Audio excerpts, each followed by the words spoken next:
Hello everyone. Today I am going to explain you a poem, The Shed, which is written by Frank Flynn and it is given in your Honeycomb book. What is shed?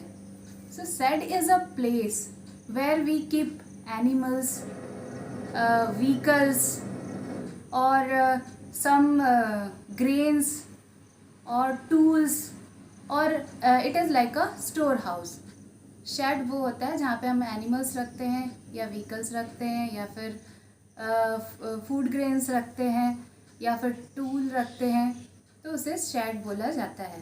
So in this poem we are going to read about a shed and it is a narrative poetry. Narrative poetry. What is narrative poetry?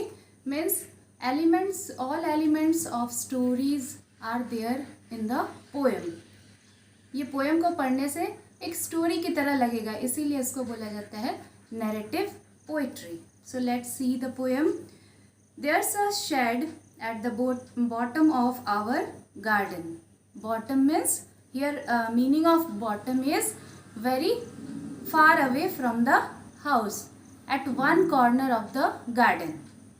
Means the shed is located or situated at one corner of the garden away from the house. Shed घर से थोड़े दूर पे garden के एक कोने पे है. With a spider's web hanging across the door. और वहाँ पे कोई भी नहीं जाता है. Nobody goes there.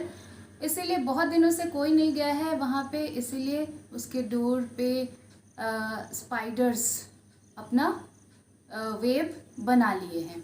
Spider has spin the web on its door. The hinges are rusty and creak in the wind. और जो हिंजेस है, hinges means a piece of metal that join the door with a frame. जो frame होता है door जिससे attach होता है, जिस मेटल के थ्रू डोर फ्रेम से अटैच होता है, उसको बोलते हैं हिंजेस. मतलब कि कब्जा उसको बोला जाएगा, जो कि किसके साथ अटैच होता है? फ्रेम के साथ अटैच होता है, यानी कि चौखट के साथ अटैच करता है डोर को, और वो डोर को ओपन और क्लोज करने में मदद करता है, तो उसे बोलते हैं हिंजेस. और हिंजेस क्या है? रस्टेड हो गया है, बहुत पुराना डोर है, वहाँ पे कोई जाता भी नहीं है, इसीलिए बहुत पुराना होने के कारण हिंजेस रस्टेड हो गया है, उसमें जंक लग गया है. और जब भी हवा चलती है तो उसमें से क्रिक का साउंड निकलता है. क्रिक यानी कि एक बड़ा ही एनोइंग साउंड, एक बड़ा ही एनोइंग आवाज़ आती है, और जिससे कि पोएट डर जाता है. पोएट को वो साउंड डरावनी लगती है, क्योंकि पोएट को ऐसा लगता है कि उसके अंदर, उस शेड के अंदर कोई है जो कि वो साउंड प्रोड्यूस करता है, जिसकी वजह से वो साउंड प्रोड्यूस होता है. When I am in bed I lie and I listen. I कौन है यहाँ पे? पोएट है. पोएट बोलता है कि जब वो बेड पे लेटा हुआ रहता है और सुनता है, क्या सुनता है? क्रिक साउंड सुनता है, जो अनप्लीजेंट साउंड जो उस दरवाजे से दरवाजे के मूवमेंट से होती है, वो साउंड उसे सुनाई देती है. और फिर वो सोचता है कि I will open the door one day. Poet सोचता है कि एक दिन उस डोर को ओपन करके ज़रूर देखेगा कि उस शेड में क्या है. Second stanza. There's a dusty old window around at the side. और उस शेड में एक विंडो है जो कि बहुत ही डस्टी है, बहुत ही गंदा है, क्योंकि वहाँ पे कोई नहीं जाता है और कोई साफ सफाई भी नहीं होती है, इसलिए विंडो डस्टी है. With 3 cracked panes of glass. और उस विंडो के जो ग्लासेस है, जो पेन्स है, विंडो पेन्स है, वो भी उसमें से 3 पेन्स क्रैक्ड हो गए हैं, टूट गए हैं. I often think there someone staring at me each time that I pass. I means poet. So poet is saying that whenever he is passing through the shed, he thinks that someone is staring at him.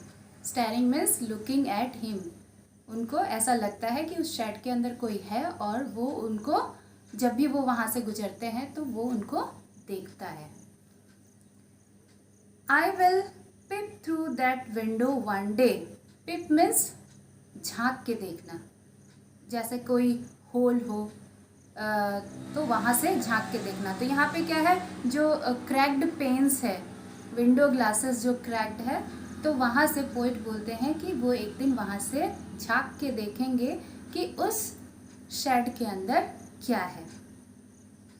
Then third stanza, my brother says there's a ghost in the shed.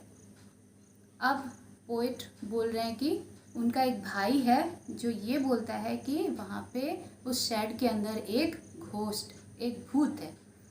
Who hides under the rotten floorboards. फ्लोरबोर्ड्स यानी कि लकड़ी का बना हुआ floor, जैसा हमारे घरों में टाइल्स फ्लोर होता है वैसे ही उस शेड के अंदर लकड़ी का बना हुआ फ्लोर था और वो रोटन हो गया था, डीके हो गया था, सड़ गया था।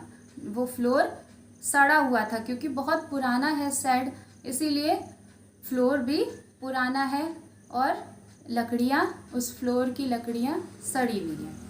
And if I ever dare to set foot inside, and then poet says that if he will dare to go inside that shed, set foot inside means go inside the shed. अगर वो कभी हिम्मत करके उस shade के अंदर जाएगा, then he will jump out and chop off my head. He will means that ghost will. उसका जो भाई बताया है कि उस शेड के अंदर एक घोस्ट रहता है, तो वो घोस्ट उसके पोइट के ऊपर, अगर पोइट कभी उसके अंदर जाने की कोशिश करता है तो वो घोस्ट पोइट के ऊपर अटैक करेगा और उसको, उसके हेड को कट कर देगा। चॉप यानी कि कट कर देगा। But I will take a peek one day. फिर इतना सब कुछ भाई ने बताया है पोइट को कि उसके अंदर घोस्ट रहता है, उसके अंदर जाओगे तो घोस्ट अटैक करेगा, लेकिन फिर भी पोइट बोलता है कि एक दिन वो ज़रूर उस शेड के अंदर जाएगा, एंटर करेगा। Then fourth stanza, I know that there isn't really a ghost. फिर पोइट अपने आप को कन्विंस करता है, he is convincing himself and saying that there isn't any ghost, वहाँ पे कोई घोस्ट वोस्ट नहीं है। My brother tales lie to keep the shade for his den. और उसका भाई, वो बोलता है, पोइट बोलता है कि उसका भाई उससे झूठ बोला है ताकि उस शेड को वो अपना कुछ सीक्रेट थिंग्स रखने के लिए यूज़ कर सके। There isn't anyone staring और मेकिंग स्ट्रेंज नॉइसेस। फिर अपने मन को कन्विंस करते हुए पोइट ये वो बोलता है कि वहाँ पे कोई भी शेड के अंदर से कोई भी नहीं देखता है। जब भी पोइट यहाँ वहाँ से पास होता है तो कोई भी शेड के अंदर से नहीं देखता है और ना ही कोई स्ट्रेंज साउंड प्रोड्यूस करता है। And the spider has been gone from his web. और जो जाले लगे हुए हैं, मकड़ी के जाले लगे हुए हैं शेड के डोर पे, वहाँ पे सिर्फ जाला बच गया है, मकड़ी जा चुकी है। Since I don't know when I will go into that shed one day soon but not just yet। लेकिन अभी भी इतना कुछ बोलने के बाद भी पोइट के मन में एक डर है। उसके जो भी भाई जो बोला था कि घोस्ट रहता है, वो जानता है कि नहीं रहता, लेकिन फिर भी पोइट डरा हुआ है। इसीलिए वो बोलता है लास्ट में कि वो उस शेड में ज़रूर जाएगा, एक दिन शेड में ज़रूर जाएगा। He will go very soon there but अभी नहीं, not just yet. So I hope you have understood the poem. Thank you.